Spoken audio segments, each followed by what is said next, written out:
Assalamualaikum warahmatullahi wabarakatuh. Halo semuanya, jumpa lagi dengan saya Chow Sing Sing, kurator dari podcast Horror Night Story.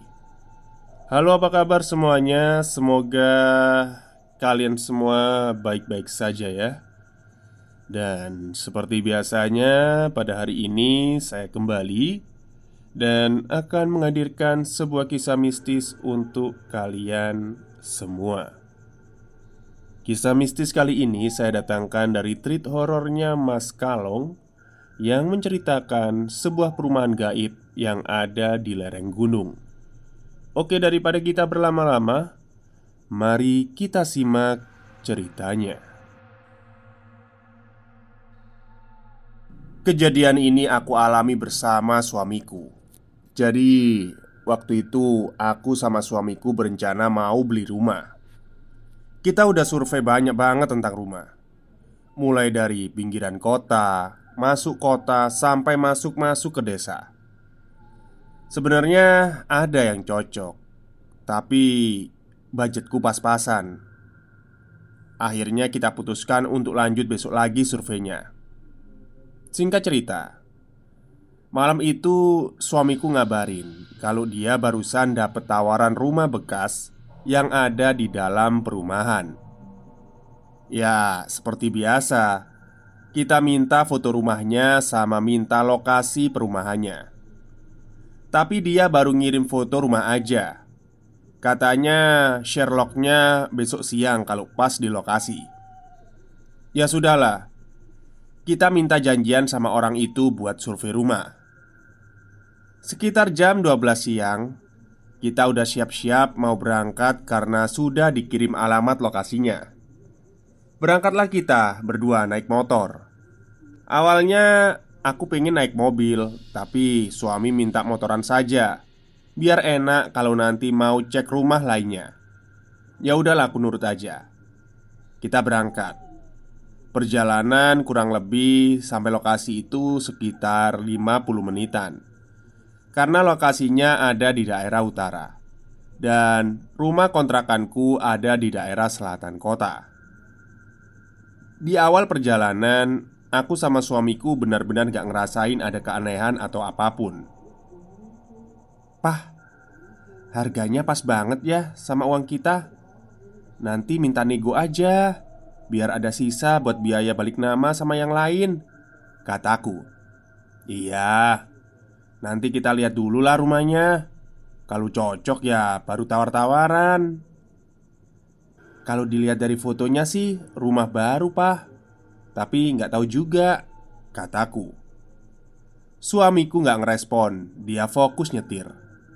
Nah, kebetulan rumah yang mau kita cek ini agak masuk-masuk. Setelah jalan besar, kita masuk gang. Dan di kanan kiri ada banyak banget pohon salak. Pokoknya di sepanjang jalan itu banyak banget deh pohon salaknya. Terus tiba-tiba aku ngelihat ada kakek-kakek lagi mikul sesuatu. Pas aku tamatin ternyata nggak cuma dia aja, tapi ada beberapa orang yang lagi ngambil air terus dipikul. Kok di daerah sini masih pada ngangsu air ya? Batinku waktu itu. Nah, pas batin, si kakek yang lagi papasan sama aku itu langsung noleh ke arahku. Aku nggak kaget sih, tapi langsung ngasih isyarat nganggukin kepala. "Monggo mbah." Terus suamiku tanya ke aku, "Mah, kamu ngomong sama siapa?" "Lah, itu tadi ada mbah-mbah." "Mbah-mbah apa?" kata suamiku. "Iya pak, dia lagi ngangsu air, gak lihat." Suamiku nggak jawab lagi. Mungkin dia bener-bener gak ngelihat, pikirku. Nah, mulai dari situ aku ngerasa ada yang aneh. Semakin kita naik, kok aku kayak lihat ada rumah-rumah sama gedung tinggi. Tapi bukan di kanan kiriku, tapi dari kejauhan. Jadi kelihatan ada bangunan besar gitulah. "Rame juga ya pak di sini. Kirain daerah sini sepi," kataku. "Ya nggak rame-rame banget mah. Dulu memang rame, tapi setelah ada kejadian meletus itu ya jadi sepi. Oh iya toh pak. Aku lihat Google Map. 20 menit lagi sampai dan kita nemuin jembatan. Terus suamiku tiba-tiba nyalain klakson. Ngapain sih pak? Nggak ada orang kok klakson. Ya nggak apa-apa mah. Istilahnya nyun sewu, permisi kalau lewat jembatan itu. Soalnya dulu itu di sini banyak banget korban yang tertimbun. Ih, serem banget pak, beneran. Pak, lihat deh. Itu ada rumah gede banget. Aku nunjuk ke kanan jalan. Lagi-lagi suamiku diem aja. Dia nggak ngegubris aku. Setelah melewati jembatan, suamiku tiba-tiba saja berhenti. "Kenapa, Pak? Udah sampai?" kataku. "Udah, mah. Tapi kok nggak ada perumahan ya di sini?" Suamiku turun dari motor terus lihat ke kanan dan kiri. "Mungkin salah, Pak. Bukan di sini kali. Kita tanya orang aja." Aku masih pikir positif waktu itu. Akhirnya aku dan suamiku lanjut jalan lagi buat nyari orang. Semakin ke atas semakin dingin. Kita langsung berhenti pas di depan rumah. Dan ada bapak-bapak yang lagi berdiri di depan rumah sambil rokokan. Aku turun dari motor dan langsung tanya alamat. Di sini bapaknya itu aneh banget. Pas aku tanya alamat, muka bapak itu kayak datar tanpa ekspresi. Tapi bapak itu nunjukin alamatnya kok. "Oh, ya ini alamatnya." Bapak itu sambil nunjuk gapura yang ada di sebelah kanan atau seberang kita. Tapi anehnya, pas kita turun tadi, aku sama sekali nggak ngelihat ada gapura di situ. Apa akunya aja yang nggak ngeh? Setelah berterima kasih, aku sama suamiku masuk gapura itu. Ternyata benar, ada perumahan di situ. Hanya saja perumahannya nggak ada pos satpam. Jadi kita muter-muter kompleks. Setelah nemu, kita langsung berhenti dan suamiku ngabarin kalau sudah sampai di lokasi. Kita nunggunya itu agak lama. Jadi aku sama suamiku jalan-jalan lagi sambil lihat-lihat rumah. "Pak, katanya perumahan. Kok sepi banget ya?" kataku. "Iya mah. Mungkin mereka masih pada kerja." "Oh, ya juga ya." Lalu tak lama ada bapak-bapak nyamperin kita. Ternyata itu orang yang nawarin rumah. Kita langsung disuruh masuk buat lihat-lihat dalam rumahnya. Begitu kita masuk, dari pintu sampai ruang tamu, aku lihat ada taburan bunga. Terus noleh ke pojok kanan ada sajen. Kok ada kembang sama sajen ya? Atau karena rumah habis direnov terus disajeni, batinku waktu itu. Aku sambil nyenggol suamiku. Tapi suamiku masih ngobrol sama bapak tadi. Tiba-tiba muncul ibu-ibu bawa nampan. Aku dan suamiku dijamu dengan teh panas dan camilan. Semakin aneh saja. Sejak kapan ibu-ibu itu muncul? Karena bapak tadi pas buka pintu, pintunya dalam keadaan terkunci. Ya sudahlah, karena sudah disuguhi minuman sama camilan, aku sama suamiku menikmati itu. Ya ampun, gorokanku langsung gatel banget. Itu tehnya manisnya gak karuan. Dan baunya bau melati nyengat. Aku noleh ke suami. Ternyata dia juga merasakan hal yang sama. Kelihatan banget dari mukanya yang kayak nahan sesuatu. Gak lama, si bapak nyuruh kita buat ikut. "Monggo mas, lihat-lihat kamar," kata si bapak. Aku dan suami pun mengikutinya dari belakang. Di bagian belakang, ada lorong dan kamar saling berhadapan. Pas pintu itu dibuka lebar, ternyata di dalamnya ada anak-anak yang sedang mainan loncat-loncatan di atas kasur. Mereka kelihatan senang banget. Tapi yang bikin aku heran adalah kamar itu terkunci. Sedangkan suara anak-anak itu nggak kedengeran dari luar. Kok tiba-tiba ada anak-anak di dalam kamar? Aku mulai merinding. Aku tarik-tarik jaket suamiku. Tapi suamiku nggak ngerespon. Setelah itu bapak tadi buka kamar yang satunya. Kosong, nggak ada orang. Tapi ada tumpukan kasur, dan kasurnya ini kasur zaman dulu. Tahu nggak sih? Kasur yang isinya kapuk atau ya biasa dibuat tidur mbah-mbah kalian. Itu debunya, ya ampun, banyak banget. Ya itulah yang aku rasain waktu itu.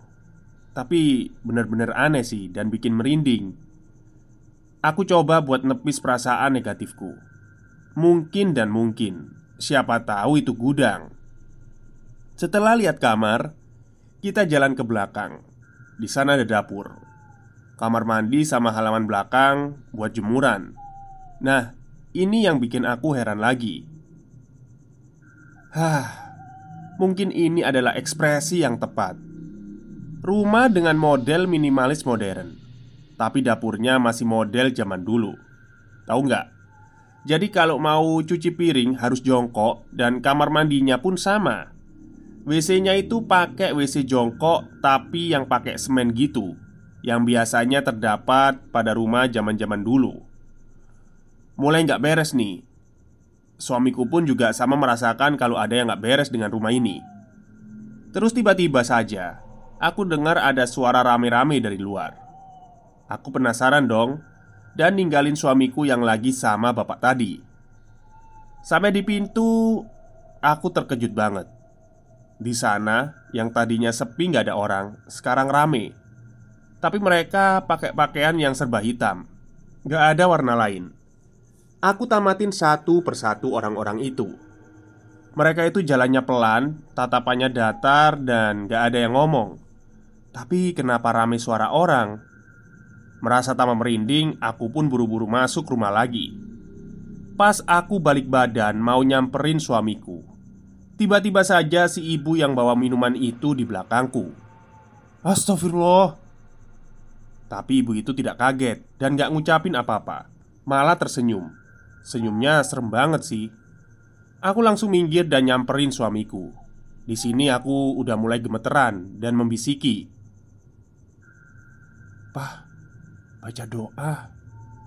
"Iya, kamu juga baca doa." Suamiku kalau sudah bilang seperti itu, berarti benar ada yang gak beres. Aku langsung baca ayat kursi sama doa-doa yang aku bisa pokoknya. Setelah itu kita berdua dipersilahkan masuk ruang tamu lagi. Dan tahu nggak, kita di situ diceramai. Dan isi ceramahnya itu tentang kematian. Karena aku takut banget, aku alihin buat lihat-lihat di sekeliling rumah. Set, mataku berhenti pas di kalender. Beberapa detik aku kayak jadi patung.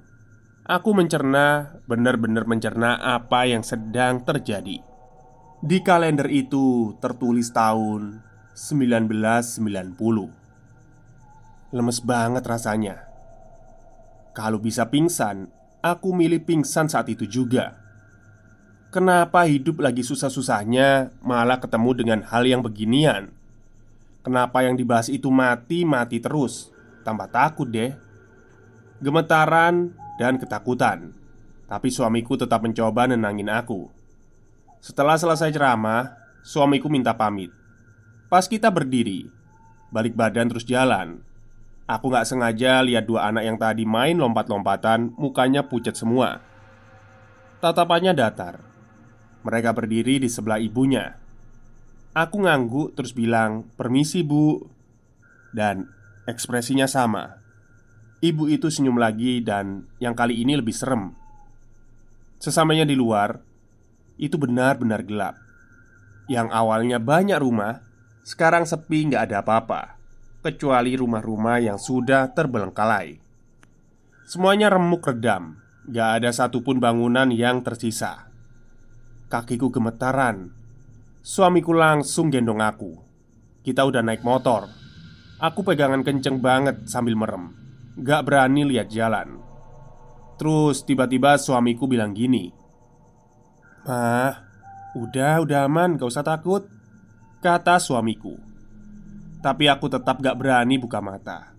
Ya sudahlah, suamiku lanjut jalan lagi.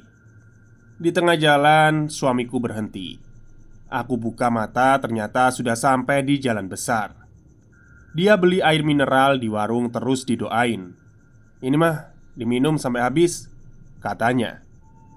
Aku langsung teguk sampai habis dan rasanya itu beda banget. Lebih enteng dan ya pokoknya enteng banget lah. Pundakku juga yang tadinya berat, nggak terasa berat.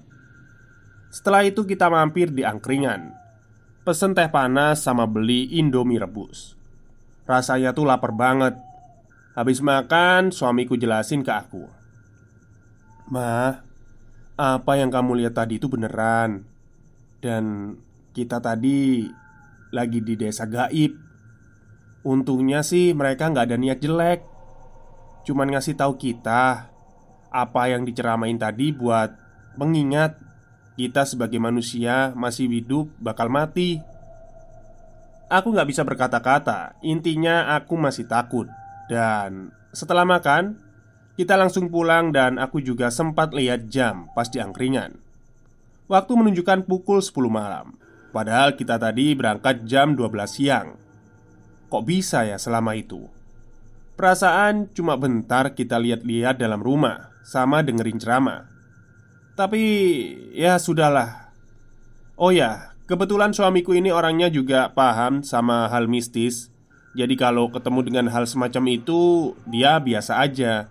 Dan lebih ke ikuti aja alurnya biar nggak panik. Kalau semakin panik, kita semakin diganggu. Ya mungkin segitu aja pengalaman kita. Ambil baiknya dan buang buruknya. Semoga bisa menghibur. Terima kasih. Oke, itulah cerita singkat dari narasumbernya Mas Kalong mengenai perumahan gaib yang ada di lereng gunung ya. Baik, itu saja cerita untuk hari ini. Semoga kalian suka. Selamat malam dan selamat beristirahat.